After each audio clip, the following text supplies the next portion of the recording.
Welcome back to the Holy Hot Honey Hour, where we get into the sauce with the people who make food culture what it is. I'm your host, Matthew Zeiss, along with Garrett Klein, and today our very special guest right out of the tiny kitchen, Auggie Russo. Welcome to the Hive, man. Glad we can make it work.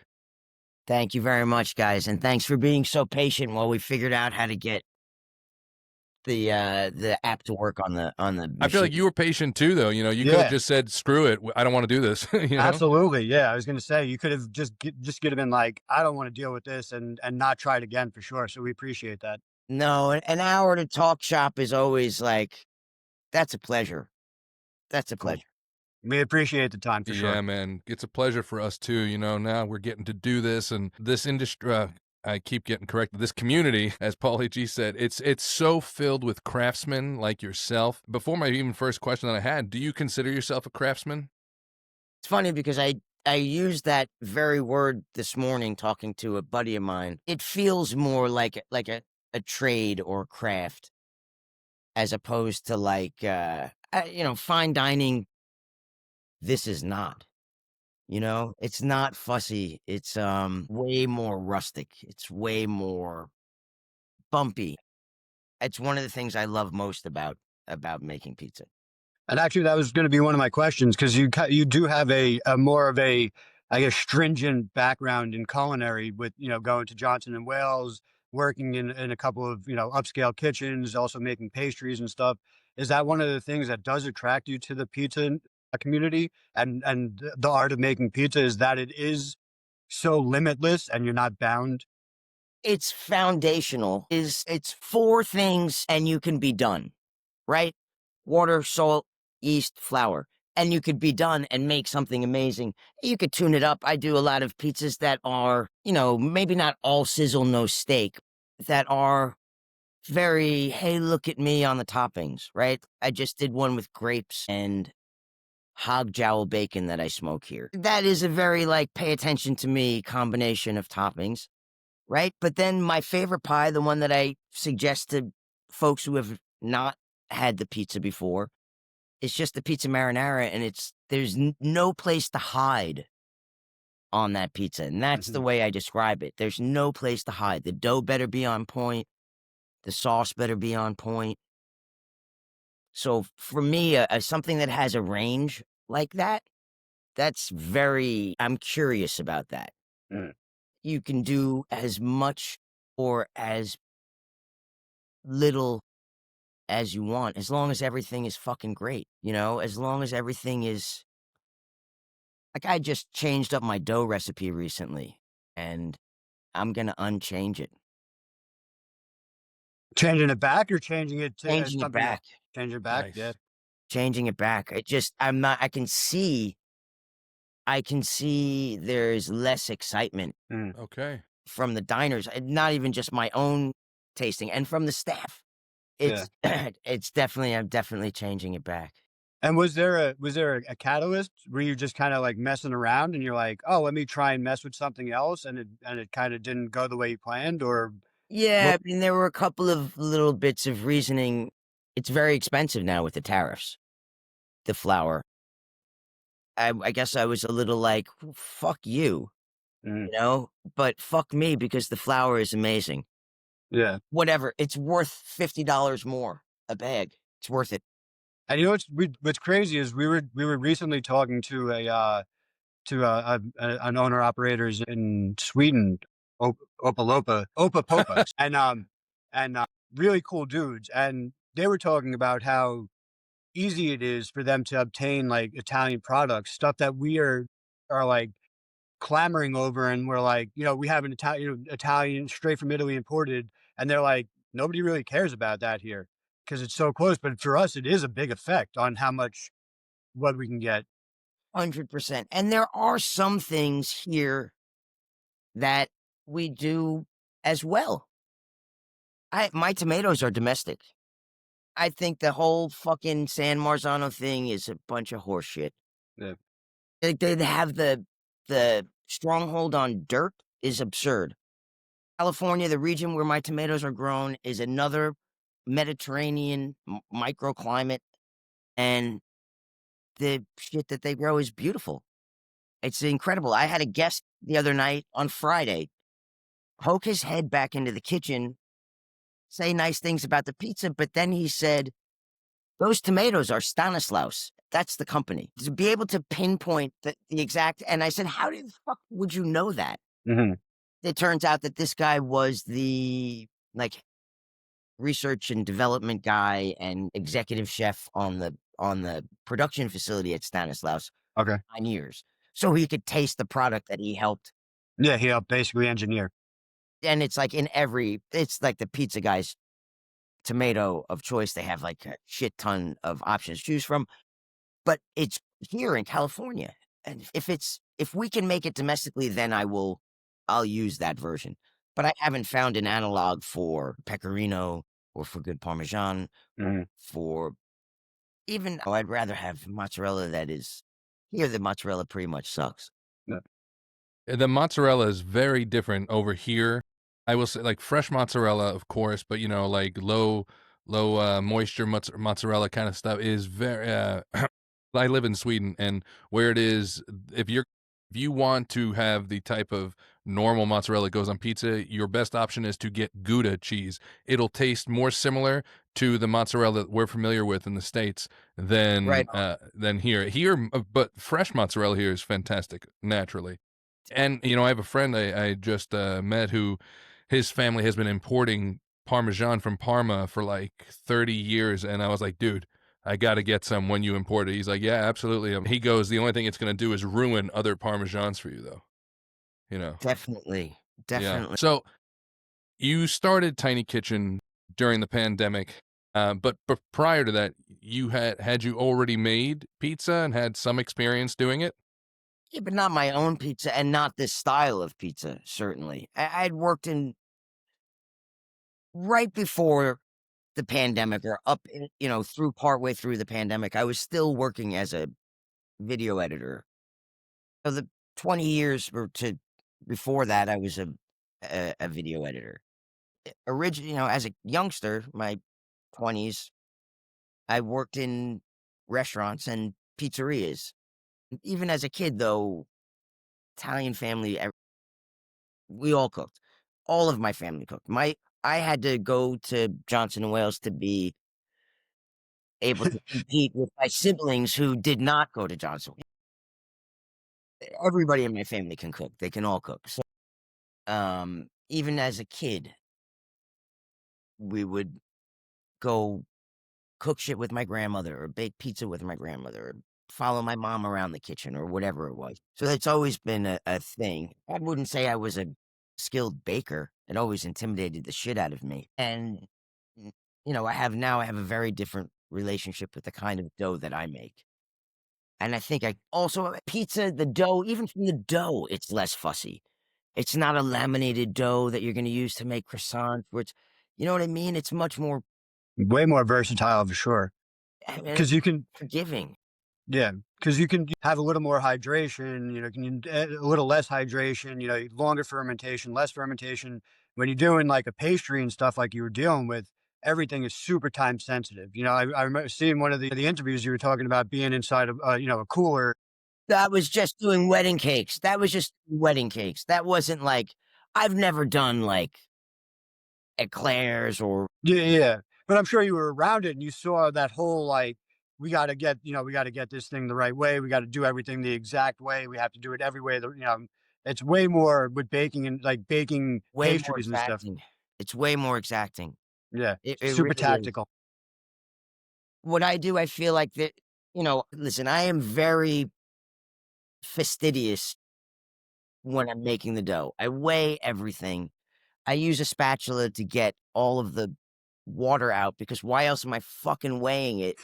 I want it to be that so that I have Yeah. an idea from night to night what I'm doing so I can, keep a reasonable understanding of the dough that I'm making. But there is some bit of not intuitiveness, but there is some bit of it being it's just not as fussy as fucking making Mhm. croissants. So it's a little bit more if I let it sit out for an extra hour or if I it's I can always recover from something like that. Since you're in the quote unquote office, you talk about your book, your little book that you keep all your because you said you take notes of every dough that can I see the book? I know you said it was kind of like a hodgepodge of like I guess coatings almost. It's just, I mean, So Matt, I know you don't know if you don't know what I'm talking about. Augie was saying that he has every dough that he's ever made written down and so coded and this is like notated on the like filing I don't know. I guess cabinet. it's like the temperature of everything and all that stuff, and like I guess the outcome. Nice. This is right now. This is what was happening over the week. And then, I've got like the last few days are on this board just because it's what's on my mind right now and what Mhm. I'm kind of thinking about against, especially being in a new place Incredible. with everything is new here. The environment is new. It's a different, I'd not made dough in the woods and it's very different than back home. I I had, was gonna ask, what's in New York, I was making dough that was much higher hydration, okay? 70%. That's a wet fucking dough. Yeah, for sure. Neapolitan is like 63. Yeah, yeah. That's 80. awesome. Wow. So my dough where I landed, if after 5 years of fooling around, was at kind of a much higher hydration than is standard. Mhm. So when I came up here, I made my first batch like I usually do, like 74% hydration for that time of year. And it sucked. It was horrifying. And I came up here like the biggest asshole in the world, all like, "Oh, I make the best pizza."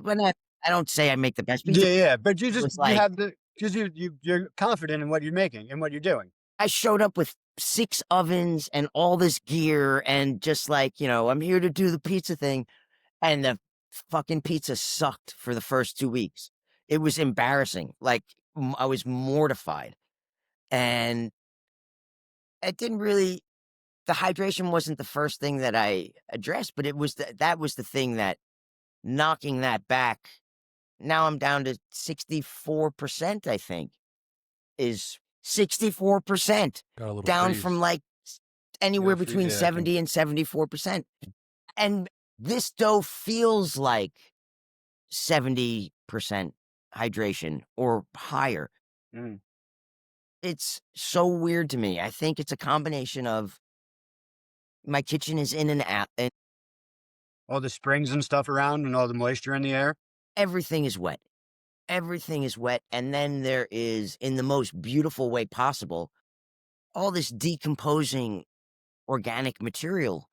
We're in the woods. So Mm. there's pine cones and leaves and logs and shit. The dough has never been, now that I have the hydration thing figured out, the dough has never been better. And I think it's because there's all this weird organic funk in the air that is not in the air in Brooklyn. It's So disgusting. so I know that you're very superstitious. Are you gonna have to go up there and make all your dough there all the yeah. time now? I mean, I'm here for the foreseeable, so but I wonder how I would feel making dough in a You're gonna environment again. I mean, the dough was really nice, and now I feel like it is similar. It has all the same characteristics as when I was baking in the are you city, you're gonna start but it's just consistently it's been really, really nice.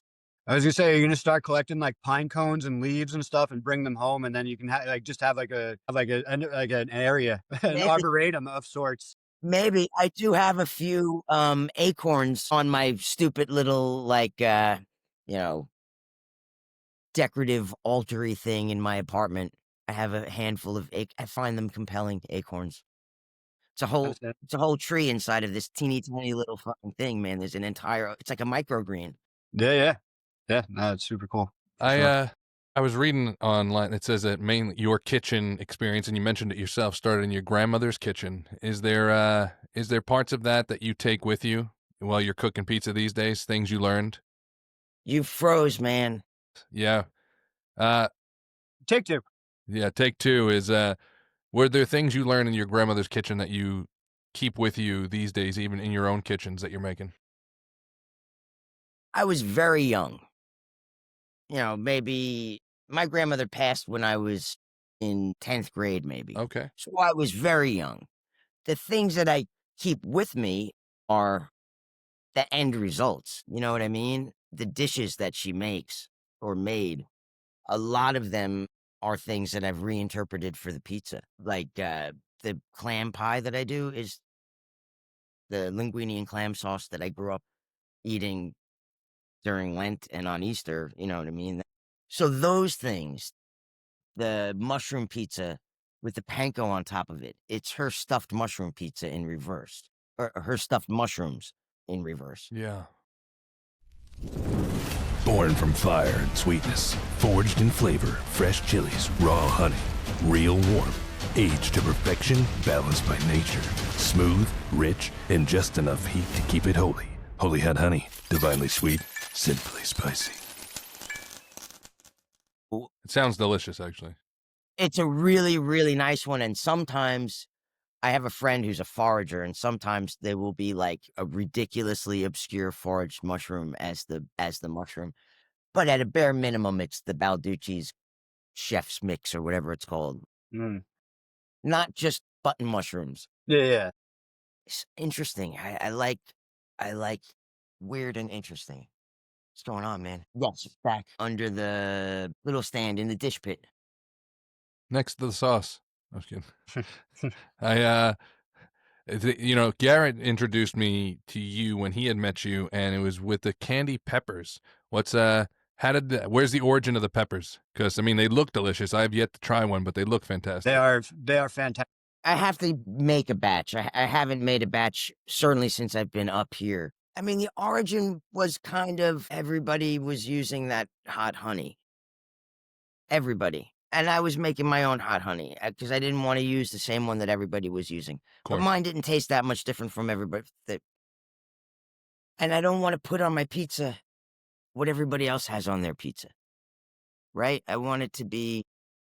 And so between those dusty red pepper flakes that are in every pizzeria that taste like nothing, and the ubiquitous nature of this hot honey, I wanted to have something that was sweet and hot. I feel like that product primed Americans' palates for sweet and hot, and that could go on a pizza.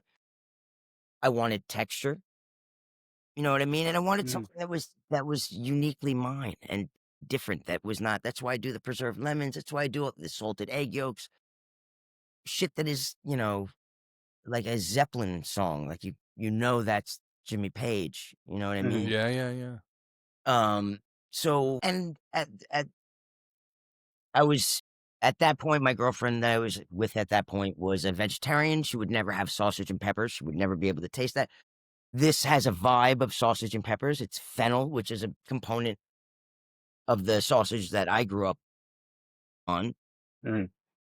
So there were a number of things that were the impetus for making those chilies. And then I fucked around with them for, I would just get like a tiny little bag at the supermarket and make a tiny little batch and tweak this and tweak that. And now they're awesome. When I make a batch, I'll send you some. They're really, really nice. It sounds so good.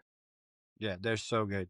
I was saying I got it at the I got one at the Pizza on the Pier when I met you, and I wanted to go and like bother you for more, but I didn't want to be greedy and like go and get another one. You should have. I mean, I had so many with me. I had made a huge batch.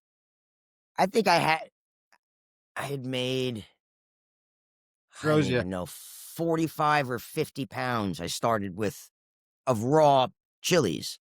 Yeah, it's like the commercial. Can you hear me now? No?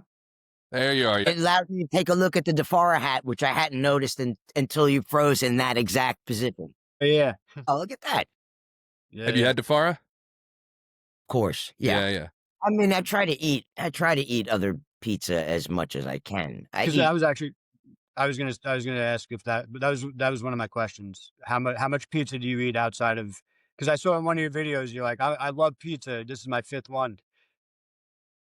I love pizza too. Don't be ashamed. I love pizza too.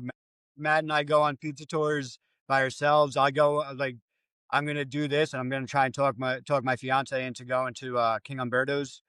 Yeah, definitely. Have you been to one of Papa Fern's No, pop-ups? Do you know who he is? no. Follow him. Go follow him on Instagram. OG Papa Fern. He's fucking awesome. He Is that in Brooklyn?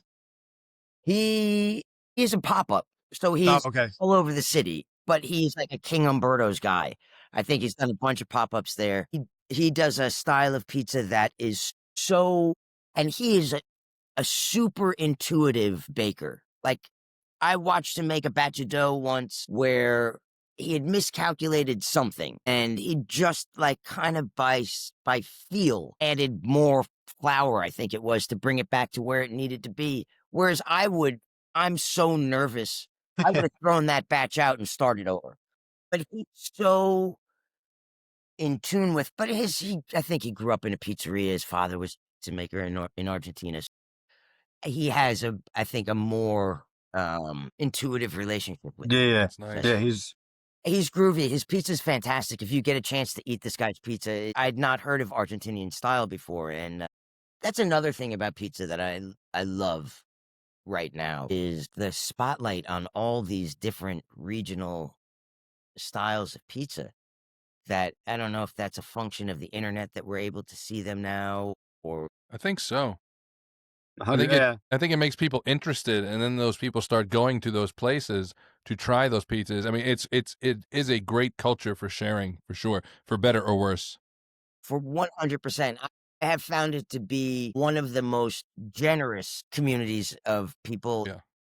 in all aspects, in terms of sharing information, in terms of sharing their time. Just, I get advice, not daily, but multiple times a week from multiple, like, legit, who should have better things to do with their time than answer my stupid questions. But but you know it's crazy because sorry to cut you off mid sentence, but it's crazy because that's how I feel about messaging you and like That's you crazy.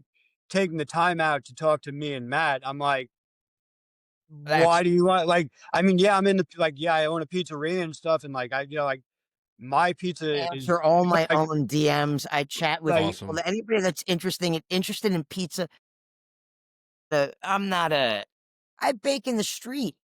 You know what I mean? But I mean, but you're not like, but you're like, Big but deal. you're not like, like, yeah, yeah, like, because that was also one of my questions too. Like, you're super humble and like, It's everybody. Papa Fern's got twice the amount of followers than I have. He's got at least 20,000. If you reached out to him right now, he would he would be the one responding, and he would say, "I'd love to be on your podcast." You know what I mean? It's every pizza guy. I don't know if it's an ego thing or what, or baker generally, love to talk about our process and also want to know about your process. You know what I mean? Like, well, Isn't that great? process is, but it's the best.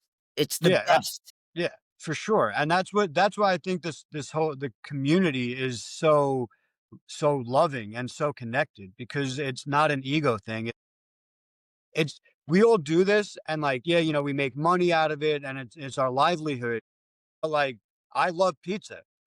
I want to know how you get your pizza to be so good because I aspire to be able to hopefully make my pizza almost as good as yours one day because it's amazing and I want to produce the best pizza possible. And like nobody is like, oh, I'm not going to show you that. Like it's No, weird. It's nobody. weird. Like I don't you guys probably don't have any like background or understanding in like the magic industry, like not Magic the Gathering, like cards and stuff, but like illusions, daddy. Like they're illusions, daddy, not tricks. Those are something a whore does for money. You know that one from Arrested Development? Where's that? No, that's That's great. that's Arrested the Development. that's the first line in Arrested Development. They're on the boat and they're getting raided, and that's like the first or second scene of the entire show. The first episode. The first episode, I gotta Job go back and watch it. yeah, he walks up to his dad and he's like, "Daddy, I want to show you my illusion." He's like, "I don't have time for your tricks." And he's like, "They're illusions, Daddy. A trick is something a whore does for money." And that's Michael Cera. That's no, that's the guy who plays Batman, the voice of Batman. My goodness, he's friends with Jason Bateman. Yeah, Jason Bateman. He does the podcast with Jason Bateman and Will Arnett. Will Arnett. Yes.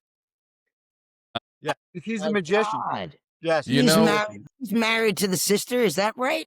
Yeah, yeah. He is. No, he's the no, the guy that's married to the sister He's the the guy. never knew. Yeah. He's like, I Cross. just blew myself. yeah. It's You know, been a minute. I haven't seen that in a while. That's great. when I we forgot where talk I was about going. this sort of thing about trades and swapping of the trades and stuff and how open this community is, Yeah, that's where I I was going. taught my wife took me 2 years ago to blow gross for my birthday. And first Groovy. off, so fun, right? Always wanted to do it. Yeah. But that guy, so here in Sweden, he informed me that here in Europe, nobody exchanges, like country to country, nobody will help you and tell you how to do what they do. Like there's no Mhm. interbreeding of what And they do. that's And he yeah. said, unlike New York, he said when he came to New York, he went to a glass blowing, like not a convention, but a gathering upstate New York. And he said there, everybody was exchanging secrets of like the country from this little tips here and there. And you just got to learn. And that's kind of what it is like with pizza. Everybody's willing to share. And eventually the whole community gets better as a whole. If you all, you're going to be able to make what you do better. Just, yeah, it's expanding your palate, both figuratively and literally. I think that the pizza scene, I bet you the pizza scene in wherever this guy is from is sharing information there. My guess. London, they seem to be. You see the same kind of camaraderie happening over there that happens here. Yeah. Maybe it's pizza. Yeah, It's I think also, it's the 'cause craft of it. I mean, it's, yeah. well, that's what I think I was getting with the magic. My mom is does magic and balloons and all that stuff. And the people in the magic industry, they do not share how their tricks are done. How they do, Right. that whole magic is, we don't reveal how our tricks are done. But like conversely, when she's talking to people that are like making balloons, they're like, yeah, let's do this. I'll show you how to do this. We'll make stuff together. And they're like, it's so weird, and that's like pizza has that same community feel where everybody just uplifts each other, and they love the art of it. And Did you It's, have one big influence, Augie, in the beginning, like pizza, like one main mentor? I mean, I feel like I had a couple of mentors and then like a benevolent guardian angel. If there was like a singular force, it would be Scott Wiener. okay, Yeah, he's Scott's great. the man. He's the man. Like he has single-handedly and for reasons unknown to me been responsible for all of the traction that I have. Has introduced me to all of these guys who are now my pals. He got me the Times thing. Scott. He's like President of the pizza world. saint, Yeah, man. patron saint of pizza. Yeah, he should, if there was a Mount Rushmore, I think he's the first head on modern Mount Rushmore pizza. He is just the guy. And and just like we're saying about yourself and about all these other people, he's incredibly humble, incredibly cool and regular. Garrett and I got to hang out with him at DeFara's and just chat like we were just, you'd have swore we were already friends before we got there. It was awesome. I've never really met even bakers. I've never met anybody else that like loves pizza in the way that he loves pizza. Yeah. It's so crazy to me. It's so nuts. Look at what he's done. I mean, between the charity, hmm Slice Out Hunger charity, and the Scott's Pizza Tours, and he's an expert whose opinions get sought out anytime you're writing an article or making a documentary about pizza. He teaches pizza making, and he's also just the nicest guy. Getting a chance to eat pizza with him is a fucking masterclass Yeah. because he knows everything. Yeah. Everything. And that's kind of what, we know you have an opinion on this already, but that's kind of where it's like, if it came to pizza rankings and Scott were the face of that, it would be a much more believable concept of like scoring pizza, even though it shouldn't be a thing necessarily, but if there was somebody to do it, it would be Scott. I don't think he would ever do it. No, he wouldn't. But that's, sure. So we've kind of had this conversation with him, and he said he would never do it. And but also yesterday we were, not to name drop it. Yesterday we were talking to Paulie G, and he said Right? He's You awesome. did one of these with Paulie? yeah. He's another nice fucking guy. Yeah, He's so fucking He's cool. so nice. the first time I met him, he was like, "I know who you are," and I was like, "Go fuck yourself. How do you know who I am? You're fucking Paulie G." And then he spent like 20 minutes just talking to me. Man, It's he's great. At the He's end of so we had crazy. a great episode with him, which is going to be one of my favorite clips of all time, where at the end of the interview, he's like, I forgot about this. I forgot about, I came rushing downstairs and like, long story short, he holds up his leg. He's like, I'm not wearing pants. Like he says, I mean, the guy's great, man. What a character. But, The one thing that he said that was the absolute truth, and anybody that ever wants to go online and say, I tried this pizza and it was terrible, and I tried this, it was bad. The one thing Paulie G said was, there are no bests, there's only favorites. And that's the truth. Yeah, that's a great.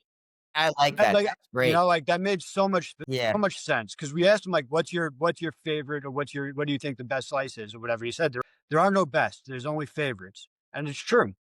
yeah, man.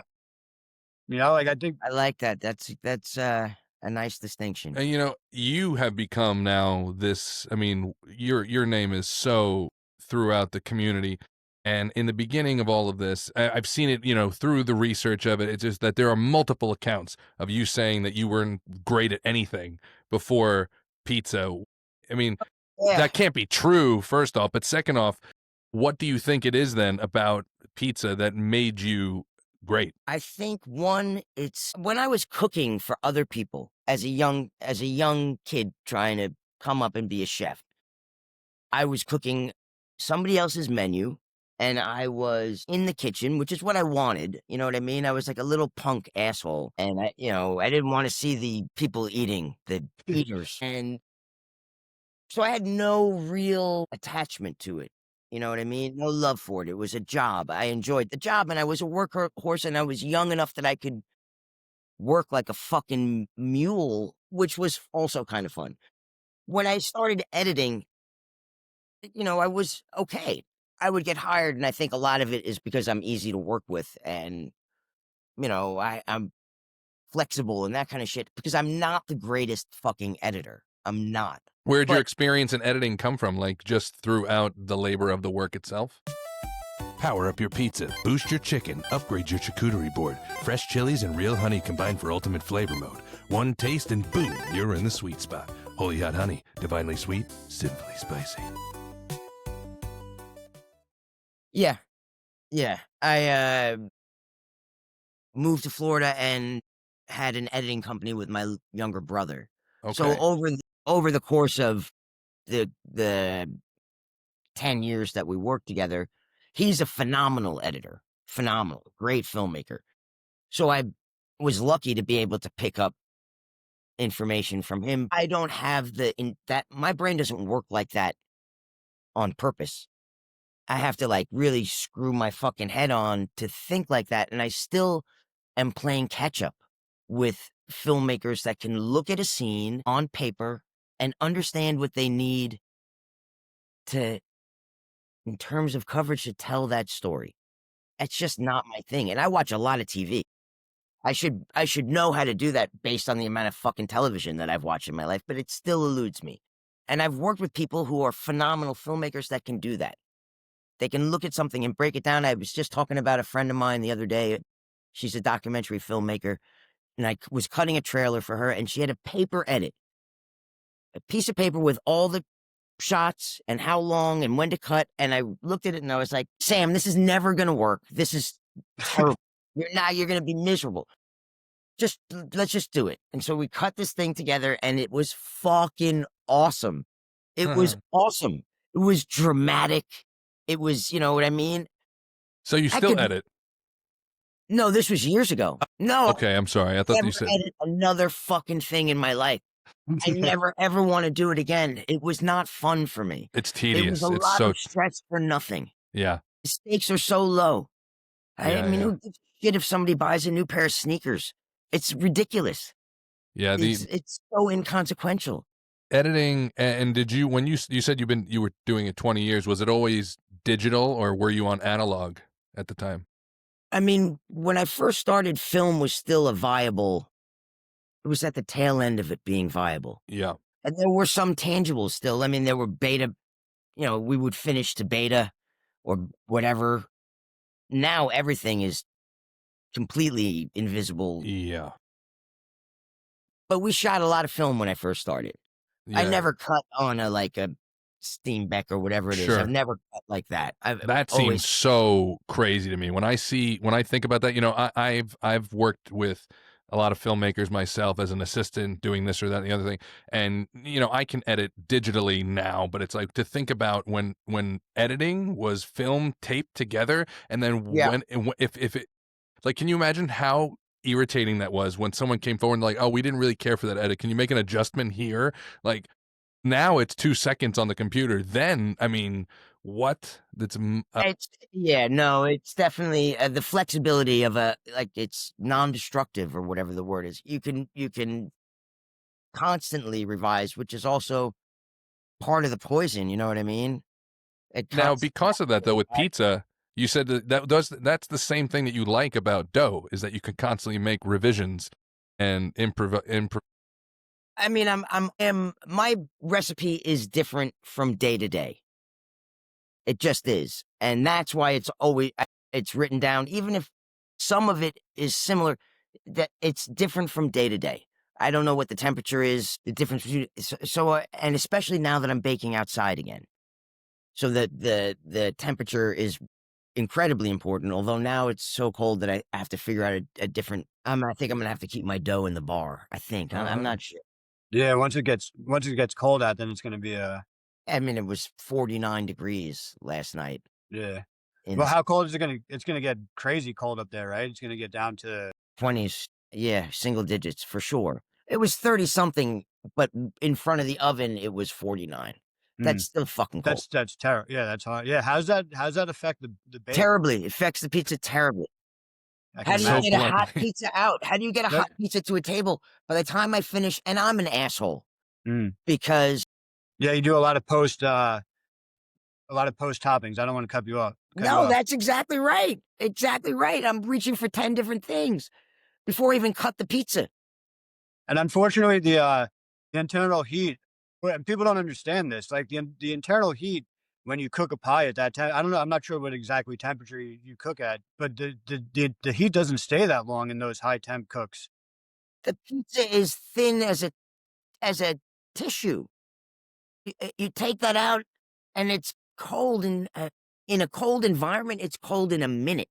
Yeah. So You have we're you have to working have to mitigate that because you have to be bonfires or like those like crazy spotted like heat spot lamp things type thing. exactly we need some kind Yeah. of something to keep the space. They're working right now on winterizing because I am baking outside right now, and they are enclosing the back area where I am right now, putting a roof on it, and Well, that's good at least. oh, it's fantastic. I cannot wait. It'll be maybe another 2 weeks before it's done, but So with gigs like this, are they, I mean, pop-ups and such, are they booked well in advance or it is literally kind of a spur of the moment thought and then you go for it? this thing here Yeah. is I'm on staff at this place. So Okay. I'm here for 1 year to Uh-huh. build their pizza program, which they previously did not have. They bought a standalone bar, the Lodge, and they're trying to drive some interest and excitement at the bar, and they figured food. And my buddy, my old boss, is the executive chef at the restaurant at the Lodge. And he said, oh, my buddy makes great pizza. Why don't you bring him up here and see if he wants to make pizza? So, it's a no-brainer. It's beautiful. It's clean. It smells good. This is where all the vegetables are grown. Mm. So, all the shit is right here. When I get local stuff, it is was picked last night. It's not like it's coming on a truck. Couldn't be better than that. It's like this is where the heartbeat of pizza should be in agricultural centers like this. This is where all of the deliciousness is. So No, as you say, it's almost like the ultimate farm to table, but it's just like everybody's farm to your to your pizza kitchen and then to their table. Like you have an endless supply. I'm sure it's the ideas and stuff that you've been able to come up with based off of 100% seasonal, 100% based on what's available. Give me 1 second. I want to show you an example of that. Yeah. This guy's fucking awesome. I love that idea too. Whatever's available, you know, make it based on that. That's real experience. Okay? I can't read. What does it say? Grape soda. Grape Shit. soda. So Fresh made grape soda from there's the grapes up here are crazy, and the grape season was nuts. So I had more grapes than I knew what to do with. So with a whole shit ton of them, I made a naturally fermented grape soda. So cool. that's It's awesome. awesome. It's I awesome. love We're that. serving. It's so delicious. It's like your childhood grape soda, but like Better. made of real grapes. Of There's course. no bullshit in it. It's fucking delicious. They're running it at the bar as a drink special, gin and juice, Yeah. and it's tasty. It's Little shot gotta of be lime. tasty. Sounds awesome. It's Sounds very, awesome. very nice. I'm You know, that really experience of the immediate farm to table that you make stuff with whatever's available seasonally. I mean, as you stepped off camera for a second, I said to Garrett, like I come from a food background as well, and the certain dining places that I would go where chefs would do the same thing. And, you know, whatever fresh produce was gotten that day. You know, back in the day, the quote soup of the day was developed that exact same way. Whatever the cook and chef brought in and made a soup from, that was that you got what was seasonal, what was available, and what was best. yeah. I mean that's why you see market price on the seafood restaurant for the fish. I don't know what the fucking guy's bringing at the end of the night. When I was cooking in Provincetown, we would get a fisherman come to the back door of the kitchen at the end of the night. And then that would be that would make the menu for the next day. That would make the guarantee for what you're going to have the next day. For me, I would go walk over to the produce stand after a pop-up. I was so little, I would buy just enough to make it through the night. And then I would go shop at midnight because it's New York and everything's open. So I would go shop at midnight and my menu would be sort of set. I knew I was going to do the Betty White, but I don't know what they got. They may have something so awesome that it wasn't even like I couldn't even hope that they would have that, and they might have that. So then that is obviously going on the Betty. Have you ever had customers return from like day to day? Because I mean, I would like if that were the reputation of the person with the pop up with whatever they're cooking, whether it's burgers, pizza, whatever. If I know the flavor may change day to day, I'm interested to check it out every day. You know, that's kind of good for business. I have a couple that came in last night. Now, I've only been here, it's October, whatever, it's almost Halloween. I've only been here since the middle of June. We've only been baking since the beginning of July. I had a couple who has been in at least once before. They drove an hour and a half. They have a place in New York City and they have a place somewhere up here in the Catskills, but not here, an Yeah. hour and a half away from here. And they came in 2 nights ago. No, I think they came in on Friday night. And I'm starting to get regulars and repeat customers, it's what this place needs in order to sustain itself. Mhm. The guests at the hotel are great, but being a strong presence, being a draw in this area, I think, is what is going to keep this place alive. Well, who's going to take over after you that can keep your traditions going forward? I don't know. They got to get me somebody to train. They'll have to get somebody who's able to take what you have, these principles, and apply them moving forward. I need to. I have to hire somebody. I haven't. It's just me right now. I haven't. I have no crew. I had a kid for a couple of weekends in a row, but there was some staffing changes up top, and he wound up getting taken back. So All right. now I'm back to being, baker, What? prep, cook, dishwasher. Getting a repeat customer is such a good feeling. It's such a It's my compliment. favorite. Yeah, man. My I know favorite. Garrett has the same. I've had the same. You know, most of my background was in bartending, but again, when you get that repeat customer, mostly in bartending, is that it's not really the drink. Anybody can make the drink. You're not probably making it all that special, but what you're bringing is an ambiance and an atmosphere and a personality. And you personally also, I mean, I'm sure at the smaller pop-ups, this seems more like do you get to meet a lot of the people you're making the pizza for? I try to as best I can, unless we're really busy. Yeah. Which in a couple of nights, last Saturday, I did 76 pizzas by myself. So last Saturday, I didn't get to run anything other than in the little tiny bit ramping up and the little tiny bit Sure. trailing Mhm. off. But when I can, I fucking love to bring the pizza out to the people. I love to. And I'm sure they love it too. I don't know. Maybe I'm a little noisy, and maybe they're on a date, and maybe they're like, "I wish this fucking guy would kitchen and shut the fuck up." But I love that. And repeat guests. We'll get people that are at the hotel for the weekend. They'll come in Friday night, and then they'll come back Saturday and Sunday. So we do get some like from the hotel in little bursts. They're only here for a weekend, you know what I mean? So there's no real legs in that. Sure. It's going to be local. We need the local community to come out and support us. So that's like my big focus is on getting locals to come. And I love it when they tell, like, I get people who come in and they'll say, like, you know, my neighbor said this, or my mechanic, whatever it is. I've had a bunch of people refer people to come, which is fucking great. Yeah. And then the tickets that you get where you see the ticket, it's 2 pizzas, you send the 2 pizzas out, and 25 minutes later, you see the same name with another pizza. Now that pie I have to bring out to see who fucking ordered another pizza after having had 2 of them. Mhm. You That's like it? great. I live for that. That is my Yeah. that is my favorite. I That's love that. I love that. And How could you not? What's that? How could you not?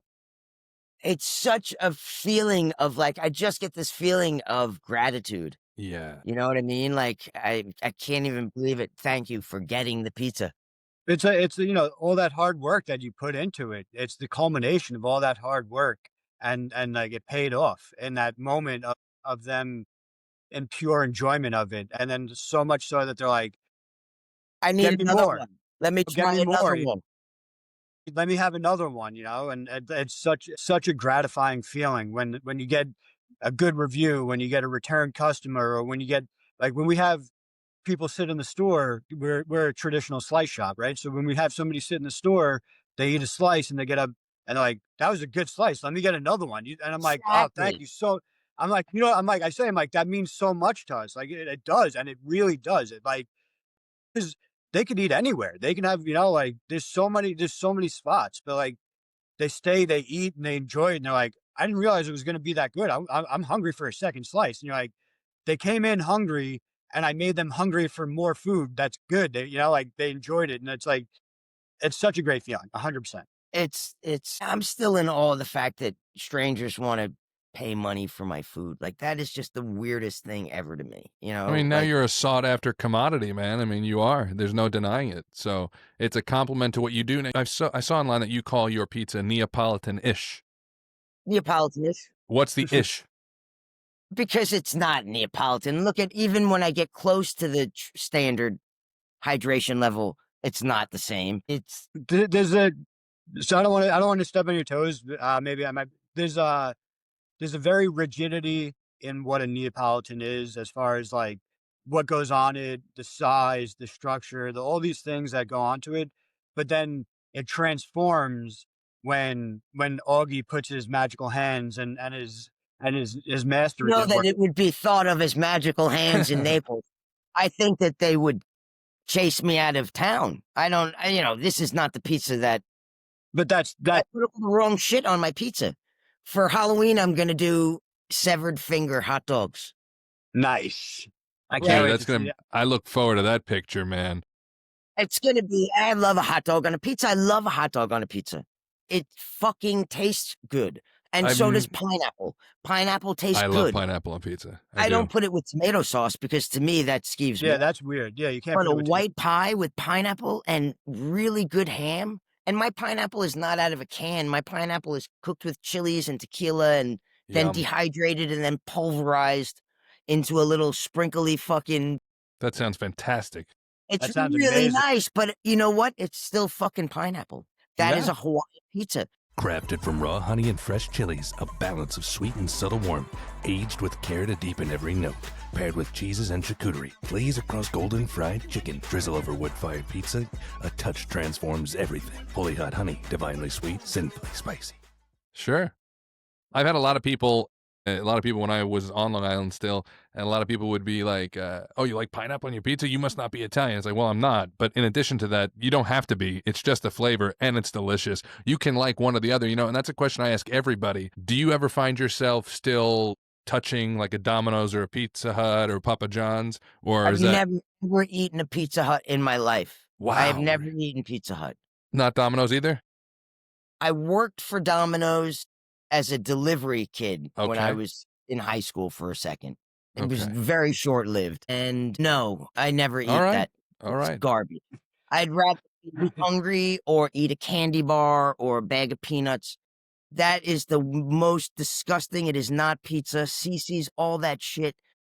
I don't like it. All It's right, a fair enough. Fair I'm enough. Do you have a like if you a go-to slice that like where you're from in your neighborhood or something like that, is there a place that's like, all right, I'm in the mood for a slice, I'm going here. depends on what kind of pizza I want. I have a couple.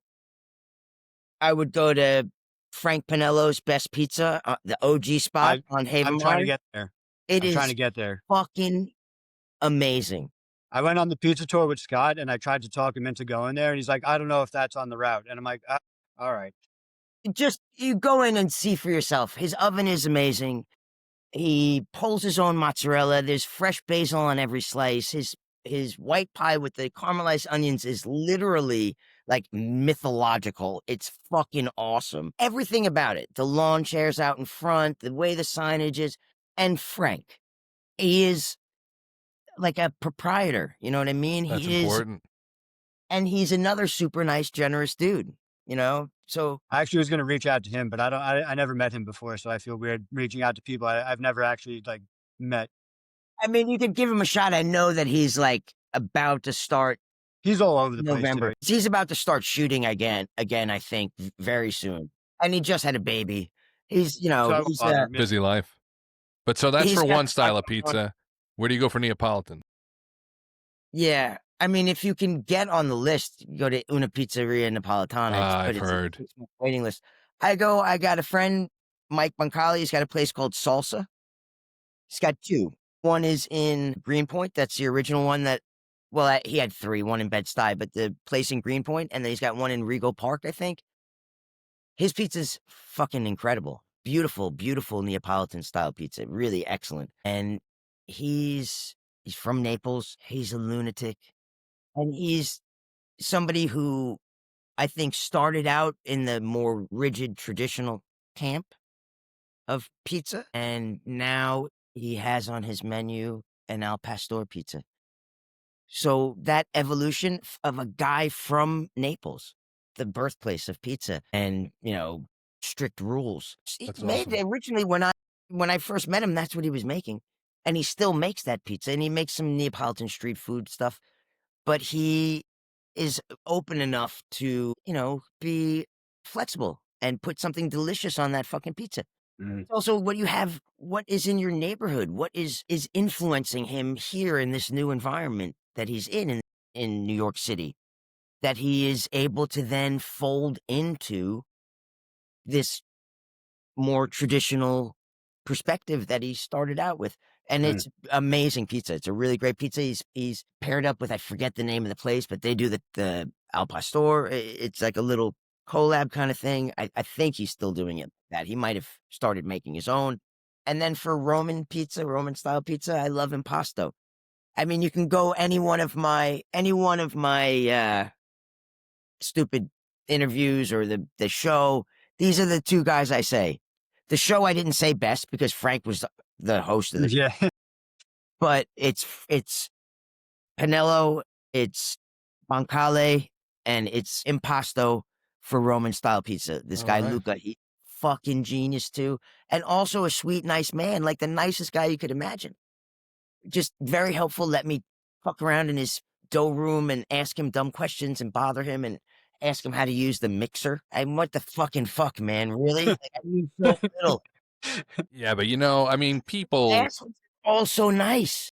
They I were think all people so are okay with that, right? How would you be? I think you'd probably be the great. same, I would maybe. love it. I Yeah. would love it. If somebody wanted to come up here and stage with me and fuck around, I would be so into that. And that's what I I did with Boncale. I went and he let me just come into his shop and try to make pizzas. And Pinello, he let me come to his place and sell pizza in the backyard. So my buddy, who has a pizzeria that sells pizza, said, come make pizza and sell it in my backyard. That's crazy. That is crazy, but it's fantastic crazy. But it's a testament, though. It's a testament to, one, how good your pizza is, and two, how That guy, it's a amazing. testament to that guy. Yes. No, I was literally just going to say that's a testament to how amazing the community is. And so little, it's not so little ego. You know what I mean? No fucking territorial bullshit. Mm-hmm. And that's what's Instead- super nice about it is the I love it. welcoming. Yeah, man. I said it to my wife a few months back is that, you know, because I've had such a colorful background of different shit that I've always done. I've never had the opportunity to meet such a welcoming, hospitable community in my life. It's just It's crazy. everybody. It's so wonderful to see people Crazy. literally just want the best as a group. You know, people say that. You'll go into different communities where everyone says that type of shit, but it's never stood more true than it is in pizza. I mean, I love to see my friends succeed. There's a guy that started making pizza roughly around the time I did. He's got a cafe in my neighborhood, which is how I know him, or in my old neighborhood. And he was doing this like tiny little one night a week, pre-order only, no real advertising, not like me, noise box on fucking Instagram, like just the work, just figuring out how to make pizza. And he just opened a spot in Greenpoint, Diamond, that you should go check out. I think to me, it's the most exciting new spot. Wow. I think it's the best new pizza. It's fucking great. It's great. If I had a moment to try every single pizza I wanted to, you know, there's so much good stuff, you know, like because we talk to all these people and everybody's got a different place. The place you mentioned earlier, the Neapolitan one, you said if you're lucky enough to get in, Uno something. What a pizza Napolitana. Yeah, they were voted. I saw them and a pizzeria. Number one actually, in the world? yes, them and a pizzeria in Italy were both voted. They tied for number one pizza in the world. Funny enough, the one in Italy is called Pepe's, ironically, but it's they were voted also. So the two best, and I think that's pretty awesome because you'll hear some shit about New York pizza, but it's like that guy, yeah, he's making Neapolitan pizza, but he's doing. His pizza's incredible. So the first one is, you talk often about like vibe and like you playing music to your dough, and like you said once that you got the playlist from a birthday party and you played that for the dough. So is there one genre of music that will definitely not be played while you're making a dough, or one song or one artist or something? I hate noisy metal. I'm not a Judas Priest fan. It's not for me. It's not for my dough. You know, the dough likes a female vocalist, I like to say, but this past weekend, the dough listened to David Bowie. No, last weekend, David Nice. Bowie. This weekend, Celtic music. Okay. I don't know why, but it's been so much Celtic music that the bartender yesterday said to me, "You're on a Celtic tear. How about this Bruce Springsteen album that he recorded in Dublin for a minute?" So now that repeat for like, it's fantastic. It's so good. That's a good way for them to transition the music. For me, when I cook It's anything, very nice. You lead me by the nose with two things that you know I like and is different from what I've been playing on repeat for the last 3 nights. I go with that smooth cooking jazz. Anytime I cook anything, I like to put on smooth, calm jazz and just enjoy. I need like Celtic is so like fast that baking to that is so much fun. Service to the Celtic music is like, it's energizing. It's really, really energizing. That's super fun. I would have to try that at the shop tomorrow for sure. I'm sure it'll go over well. Bob's Burgers is another one I play for the dough. Okay. Big Night, the movie Big Night. The dough has seen that a couple of times. And Colbert. All right. So outside of music, those are the like kind of three things that That's what Bob's Burgers great for the dough. Yeah. Yeah, you gotta keep, understandable. You gotta laugh all the time as much as possible for sure. When I trained my friend Leo back on Long Island how to make pizza, the thing I told him was most important when making the dough is serenity. You have to be like, you can't be anxious, and Like no news, no soccer match in case your team loses and now you're putting all this depression into the pizza. Music. Or if you're into art, look at some paintings before you start making. Get That's yourself great. here in the kitchen where I am.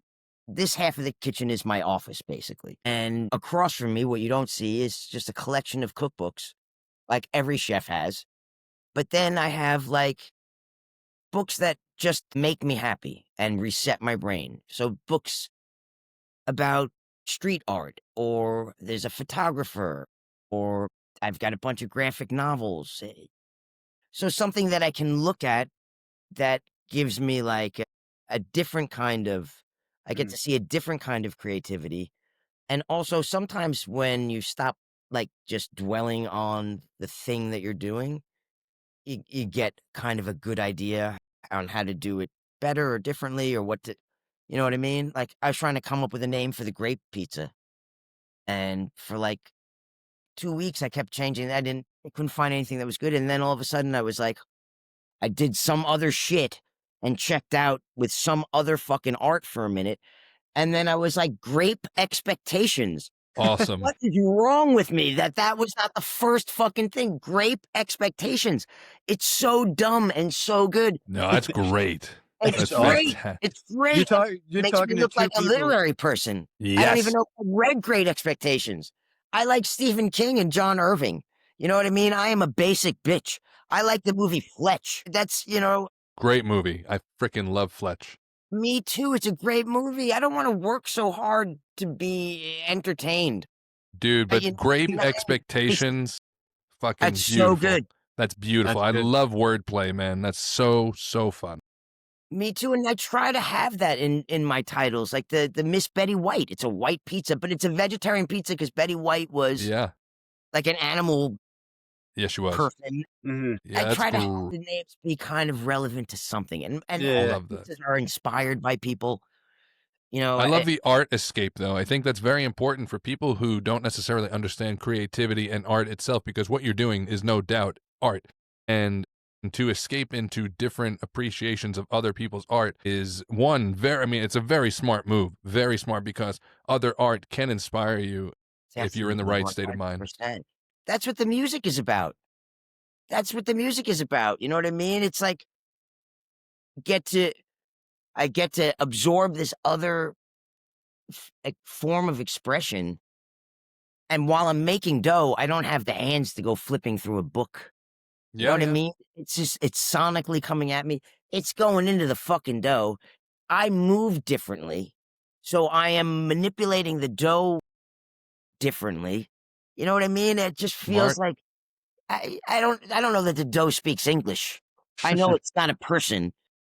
It's It's the energy. they just Yeah. I feel like all that shit all plays into it, just like the atmospherics here, just like Yeah. whatever's floating in the air.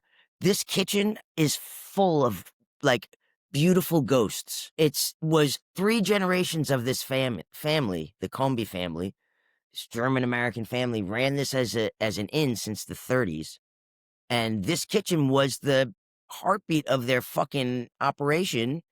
This is where they serve their food. There's a little dining room out front that doesn't get used anymore for anything. We use it for like meetings and stuff.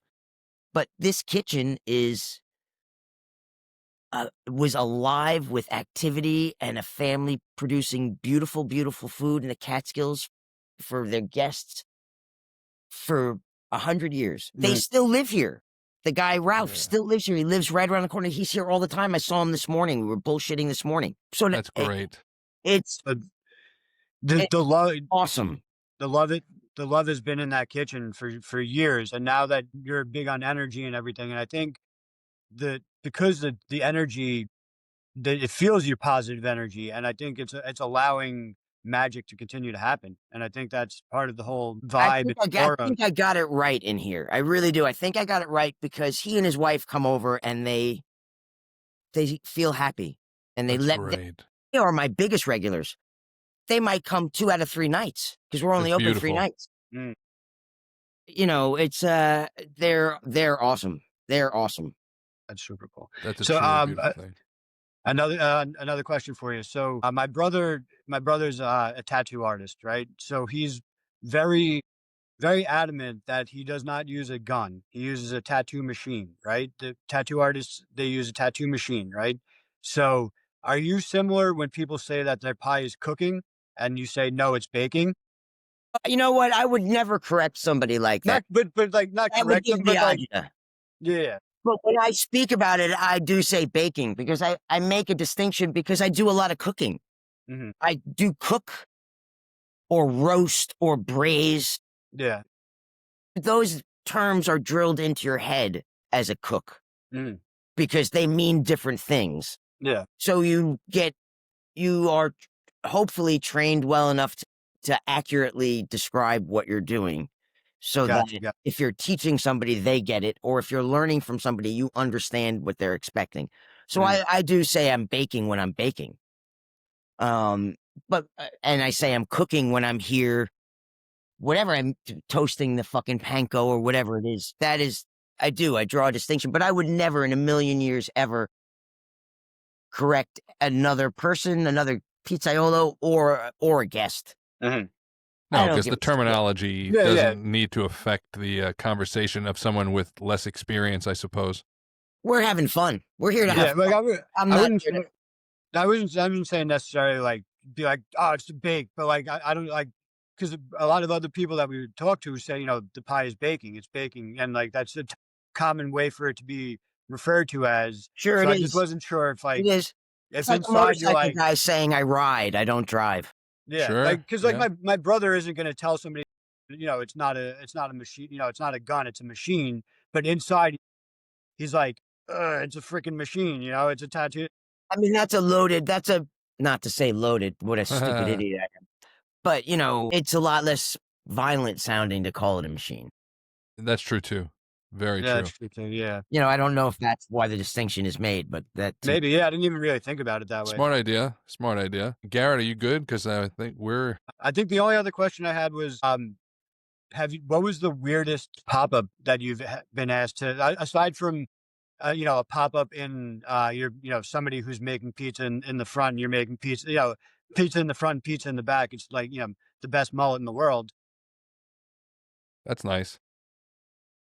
So like, what's the weirdest spot that somebody's like, come on here and, set up a pop-up. And you're like, oh shit, this is where we are. I mean, it wasn't a pop up, but I did a party and I did it multiple years in a row. So it obviously was not terrible, but we had to load all the gear through a window out Jeez. onto. But once we got the station built, like literally folding tables, one guy would get, it was crazy. But once it was built, we had a big spot for the tent, Mhm. use that window as a pass to serve the guests. It was fucking awesome. And That's cool. So you were baking outside and then serving inside. That's cool. just piecing it through. I had a counter person inside who Yeah, would yeah, receive but yeah. But it was like an actual like working in a kitchen. And you had like a window to it pass was the food. great. And you know what? If I had the first time said, that's fucking bullshit, I'm never doing that again, that sucked. If I had done that the last time that I baked there, it was a holiday party for the couple the wife has a couture clothing studio, and the husband is in production. And that was all the information that I had. He's in production. I didn't know what the fuck that meant exactly. So I'm doing a holiday party, and I think it's just her holiday party. And it turns out that it's their collective holiday party, and he is in production. He works on Succession. So we had those people from that show Wow. show up. I had never seen it before, so I didn't know who any of them were, to the point where I asked the sister if she was a seamstress there. And she was like, no. Then I went and watched it, and I was like, I cannot believe I fucking said that to that lady. Hey, you know what? People are human, man. That type of stuff happens. I've been misidentified. I'm not on TV, but everyone's been misidentified. But hey, aren't you blah blah? No, I'm not. So I'm sure she took it fine. No, I hope. She was really super fun. She was really nice about it. I think she got a kick out of it, but I certainly felt like once I saw what her role was on the show, I Yeah. immediately went and watched the show like the next day. Mm. And I saw all these people who were in the show. I was just And what the fuck? The big they were eating my pizza yesterday. the cousin who's like a country bumpkin. You know what I'm talking about? Their idiot cousin who comes. He was there talking to me, and I was like, "Who is this guy?" I just thought he was a guy. He's real curious about the fucking oven. And then when the show, I was like, "Holy shit, that's the fucking guy." That's the fucking guy. That's For half the awesome. night. And I was half like, answering him, but then like doing stuff. That's I'm still glad pretty cool. It was groovy. But Yeah, if I man. on that gig and been like, I'm not going out the window again. But it was fun. You know what I mean? It was fun. And you never know what opportunities arise. Everything can lead to everything. It's 100% right. I've had I've been the happy recipient of a lot of serendipitous, benefit. Yeah. Even up here. The more you say, I had a friend who was in a wedding band, and he basically said, if I always say yes, he's like, because if I start saying no, the offers stop coming in. Was it Adam Sandler? Huh? Was it Adam Sandler? It was not Adam Sandler. No, it was not Adam Sandler. All right. But that type of behavior is the same, because again, you never know when opportunity knocks. So a situation like that, it's like, yeah, is it a slightly inconvenient gig? Cool, a little bit. Did I have fun? Yeah. And then you did it. How many? Would you say 3 years? Yeah. And the photos were great because it's in a weird place. You know what I mean? Like it shows that we are, at that point we were like really doing shit all over the place, and it was fun. It was fun. I had a good time with that gig. They're very nice. She actually just tried to book me for a party, and I had to turn it down. Yes, suggest somebody else. But there's a billion people in the city that can go make that pizza. What do you hope what are you hoping 10 years from now? What's the vision? That I have my own spot. That's the ultimate. That's the ultimate goal, is to have a spot. I love when you walk in the door at Paulie G's, the sit down place. Yeah. The oven right there. Like I want a spot where I get to be out front with the people. Where my Well, what's oven is stopping you though? Because it seems like you could do it if you wanted to. money.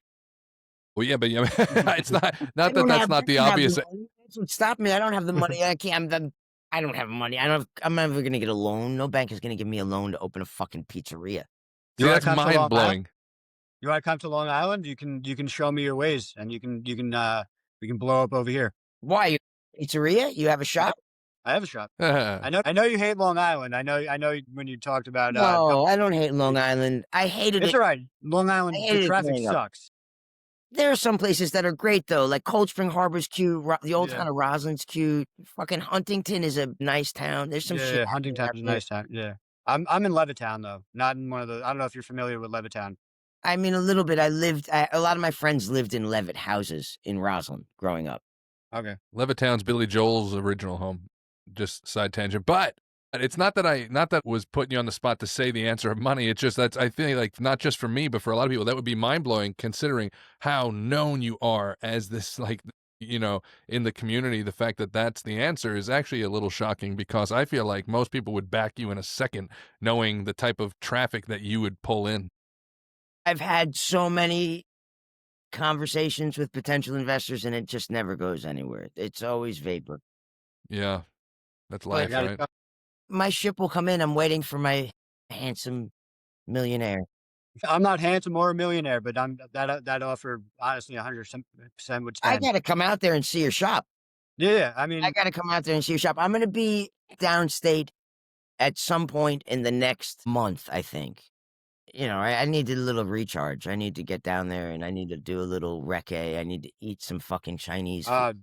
There you go. Up here like that. I need a deli sandwich. Matt, you ever do a recce sandwich? The recce fucking ceremony? I don't know what you're saying. What? You talking about the spirituals? No. Reiki massage. Yeah, reconnaissance. Yeah. Recce, reconnaissance. Oh, I thought you were... It's the British production term for doing like a location scout. And I don't know why I've incorporated that into my regular language, but that's what I always say. I'm going to go down there and do some recce.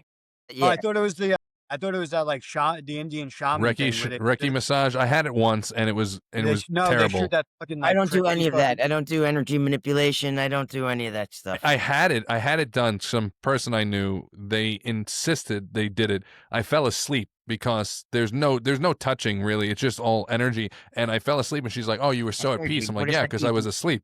Yes. I had it done once also, and it made me very uncomfortable. Sure. Like, I'm not into all like this far for it. It was very weird. It felt very Yeah, weird. I didn't like it. I'm a little cynical about that kind of stuff. I You get know, it. I'm here right now, a physical thing. Sure. This table, it's physical. That's all I know. My brain's not smart enough to know beyond that. Well, hopefully, if you get downstate, you get to go check Garrett's place out. He makes Yeah, a good pie. definitely. So, since we're on that, this is my last question for you.